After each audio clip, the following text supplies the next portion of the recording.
Welcome back everyone to our Pokemon Heart and Soul Nuzlocke series. Hopefully you're having an amazing day whenever you're watching. So to kick things off, this episode our main goal is to arrive at Blackthorn City and obtain our 8th badge in the Johto region. During last episode, we had to completely retrain a new team from scratch, and so far, on the journey to the next city, this team has done pretty good.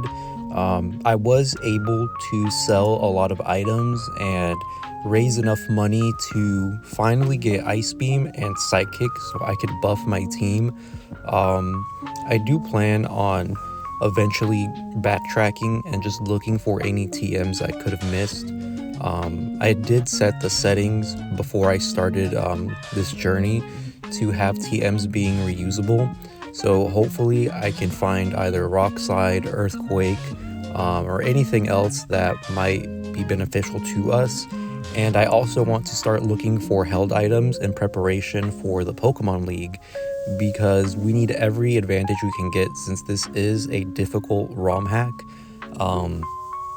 With that out the way, we head to this ice route, and I'm not a big fan of the ice routes because they're all pretty much always the same ice puzzles. They're not that difficult to complete, but if you do mess up once, you have to restart. And with this specific ice puzzle, you had to use your bicycle, and there's a secret setting where you can change the speeds of your bike that I didn't find out until now while reading the bicycle description in the key items bag.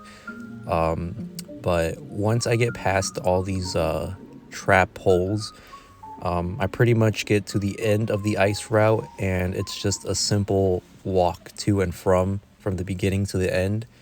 I do find the Nevermelt ice in this cave, so that will be pretty useful in the next upcoming gym. And also, I did want to find a Swinub as my first encounter, but it ended up being a Sneasel. The reason I want Swinub is because in this Heart and Soul ROM hack, I do know you can evolve Pokemon to their Generation 4 counterparts and other future generation evolutions, and Mamoswine would have been a very big help for the eventual Lance fight. But instead we got Sneasel, so I'll see if I can make use of it later on in the Nuzlocke, but I would have preferred a Mamoswine. And I also want to catch more Pokemon to fill out my box, because we have lost a lot of team members throughout this playthrough so far. And while I arrived at Blackthorn and I started surfing behind the gym, my first encounter was a Magikarp, and I could have sworn I already caught one, but the game is telling me I haven't yet, so I caught it. But when I used the quick trigger option to throw a Pokeball, I forgot that the GS ball was set in my first slot, and I used the GS ball, and I've been holding off on using it because I'm not sure if it's a Master Ball type of Pokeball that always catches, but I accidentally used my GS ball on Magikarp, so I'm pretty sure there goes my Master Ball for the playthrough. But that's fine. I'll eventually probably use Magikarp too if my team does get thinned out later on in the series. Gyarados is a pretty cool Pokemon to use, and we did miss out on the shiny Gyarados at the Lake of Rage because we had already caught something on that route. But right now we're at Claire's gym, and I'm trying to play it safe because dragon types can be tricky since they're only weak to dragon and ice in this ROM hack, and they have a lot of other heavy hitters like Gyarados and Seadra, so I make sure to go back and heal whenever possible. I make sure to switch out as well because I don't want to lose anybody to a crit. And so far, this gym, while you do have to tread carefully, it's not that difficult. Everybody is just pretty much on par with my levels, around the early 40s to mid 40s. So I'm expecting Claire to be a challenge, especially since she is the 8th gym leader. And one thing I do like about this gym is that all the battles so far are double battles, And I wish Pokemon would do more double battles or triple battles in their main series games, because I just find it weird how their official tournaments are doubles, but all of their games feature singles battles predominantly. So it's nice to have double battles in this gym exclusively. And here, unfortunately, my Quagsire died to an Aurora Beam Vaporeon. I didn't expect Vaporeon to have an Ice-type move, but more so, I didn't expect to die to a Vaporeon because Quagsire is a Water type, and I know Vaporeon gets stabbed from water moves, but I didn't think I was in the kill range. So sadly, I had to box Quagsire and switch it out for my Crobat. But now that we're at the Claire fight, things are starting to get tricky, and I didn't know that Gyarados can learn Fly in this ROM hack, which is a great stab option, so I'll keep that in mind for in the future when I do add a Gyarados. But right here, I put Lapras to sleep and tried setting up a Calm Mind so I could sweep, but of course the first Body Slam paralyzes my Alakazam, so I had to pivot to Crobat and just try to flinch Kingdra, but Kingdra kills my Crobat, so that's a second death this episode. And that's pretty sad because this Crobat has been with us since before Badge 1.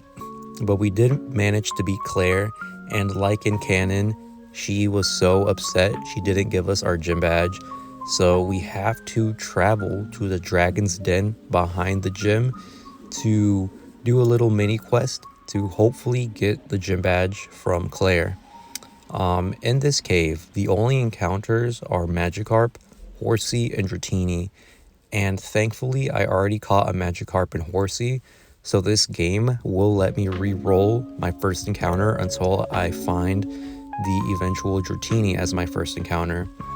So I probably will add Dratini to my team and train it up to a Dragonite eventually, and it'll probably be a mainstay team member because, you know, it's Dragonite. And I want as many powerhouses as possible on my team because I know that in the post game the level curve tends to ramp up, and we just need every advantage we can get, especially with our limited reserves in the PC. So I make sure to do every double battle here just to get some EXP so I don't have to grind as much during grinding montages. And I think the new level cap is now 50 or like very late 40s. So I will have to train a lot for the next episode in preparation for the league. And of course, I will have to level up my soon-to-be-caught Dratini up to a Dragonair. So I don't think I'll be able to evolve it until after the league, but that's perfectly fine. Dragonair is still a pretty good Pokemon to use, and honestly one of the better options we have in our reserves.